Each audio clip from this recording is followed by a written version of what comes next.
جمعية الدعوة والإرشاد وتوعية الجاليات بمحافظة بدر.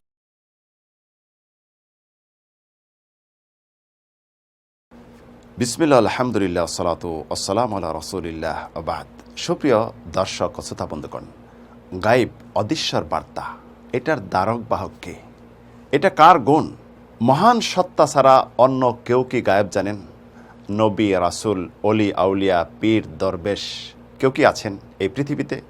জিন, ফেরেশতা? আমরা সাধারণ মানুষ এই নিয়ে অত্যন্ত দ্বিধাদ্বন্দ্বে আছি। একদল লিবাসদারী আলেম বলে থাকেন নবীগণ গায়েব জানেন, জিন, ফেরেশতা, পীর, অলি, আউলিয়া, দরবেশ গায়েব জানেন। আরেক দল বলে থাকেন আল্লাহ ছাড়া কেউ গায়েব জানেন না। যেহেতু আমরা এই মাসালা নিয়ে দ্বিধাদ্বন্দ্বে আছি, তাহলে মহান সত্তার বাণীর দিকে চলে যাই। ওয়া ইন তানাযাতুম ফি শাইইন ফারুদ্দুহু ইলাল্লাহি ওয়া রাসূল। যদি তোমরা কোনো কিছু নিয়ে এই পৃথিবীতে মতবিরোধ হয়, আল্লাহ রাসূলের দিকে ফিরে যাও। আমরা সত্যিকার যে মুসলিম হয়ে থাকি, আল্লাহ এবং রাসূল এই মাসআলা সম্পর্কে কি বলেছেন সেই দিকে চলে যাব। 100% এর প্রতি ঈমান আনব।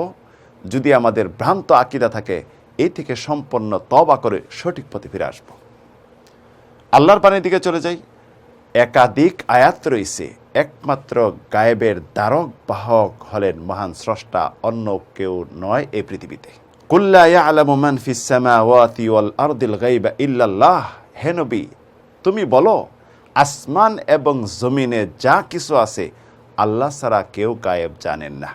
তাহলে গায়েবের চাবি কাঠি কার কাছে? আল্লাহর কাছে। ওয়া ইনদাহু মাফাতিহুল গায়বি লা ইয়ালামুহা ইল্লা হু। গায়েবের চাবি একমাত্র আল্লাহর কাছে, আল্লাহ ছাড়া কেউ গায়েব জানেন না। বিশ্বনবী সাল্লাল্লাহু আলাইহি সাল্লাম নবীদের ইমাম, সর্দার, শ্রেষ্ঠ মানব, তিনিও কি গায়েব জানেন না? না, তিনিও গায়েব জানেন না। কুল্লা আকুলু লাকুম ইনদি খাজাইনুল্লাহ ওয়ালা আ'লামুল গায়ব ওয়ালা আকুলু লাকুম ইন্নী মালাক। হে নবী, তুমি বলো আমি তোমাদেরকে বলি নাই যে আমার নিকট আল্লাহর ধন ভাণ্ডার রয়েছে এবং আমি গায়েব জানি, এবং এইটাও তোমাদেরকে আমি বলি না যে আমি একজন ফেরেশতা। ইন আত্তাবিউ ইল্লা মা ইউহা ইলাই। তবে আমার নিকট যেটা ওহী করা হয়, প্রত্যাদেশ করা হয়, এইটাই আমি অনুসরণ করি, বাস আর কিছু নয়। কুল লা আমলিকু লিনাফসি নাফআ ওয়ালা দাররা ইল্লা মা শা আল্লাহ ওয়ালাউ কুনতু আ'লামুল গায়ব লাস্তাকসারতু মিনাল খায়র ওয়া মা মাসানিয়াস সু। হে মুহাম্মদ, তুমি বলো আমি আমার কোনো ক্ষতি উপকার করতে পারি না আল্লাহ যদি না চান। আমি যদি গায়েব জানতাম, আমার জীবনে অনেক কল্যাণ আসতো, অকল্যাণ কখনো আমাকে স্পর্শ করতো না। আমি শুধু একজন ভীতি প্রদর্শনকারী এবং জান্নাতের সুসংবাদদাতা ছাড়া আর কিছু নই। বিশ্বনবী পরবর্তী স্পষ্ট করেছেন যে তিনি শুধু নবী নন, ইতিপূর্বে অনেক নবী অতিবাহিত হয়ে গেছেন, নতুন কিছু নয়। কুল মা কুনতু বিদআম মিনার রাসূল। হে নবী, তুমি বলো আমি নতুন কোনো নবী নই। বিশ্বনবী হাদিস স্পষ্ট করেছেন, ইমাম বুখারী হাদিস বর্ণনা করেন আব্দুল্লাহ ইবনে ওমর থেকে, রাসূলুল্লাহ বলেন মাফাতিহুল গায়ব খামসা লা ইয়ালামুহুন্না ইল্লাল্লাহ। গায়েবের 5টি চাবি আল্লাহ ছাড়া কেউ জানেন না। কোন দিন কিয়ামত হবে, কোন দিন কার মৃত্যু হবে, এবং মায়ের গর্ভে কে আছে, কে কি উপার্জন করবে, আগামীকাল বৃষ্টি কোন দিন হবে, কেউ বলতে পারে না। ওমর ইবনে খাত্তাব রাদিয়াল্লাহু আনহু বলেন, যে হাদিস ইমাম মুসলিম বর্ণনা করেছেন, জিবরাইল ফেরেশতা আসছেন, আসার পরে বললেন ইয়া রাসূলুল্লাহ কিয়ামত কোন দিন হবে? রাসূলুল্লাহ কি বলেন? মাল মাসউলু আনহা আ'লামু বিস-সাইল। যে বিষয়ে প্রশ্ন করা হচ্ছে সেই বিষয়ে যে প্রশ্নকারী এই বিষয়ে বেশি জানেন।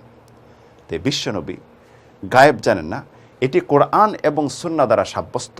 যদি আমরা কেউ বলি আল্লাহ ছাড়া অন্য কেউ গায়েব জানেন, তার ঈমান বাতিল। এই অবস্থায় যদি তার মৃত্যু হয় এই আকীদা বিশ্বাস নিয়ে, ঈমান বিদ্বেষী বিশ্বাস নিয়ে, সে কুফরি অবস্থায় মৃত্যুবরণ করলো যদি সত্যিকারের তওবা না করে।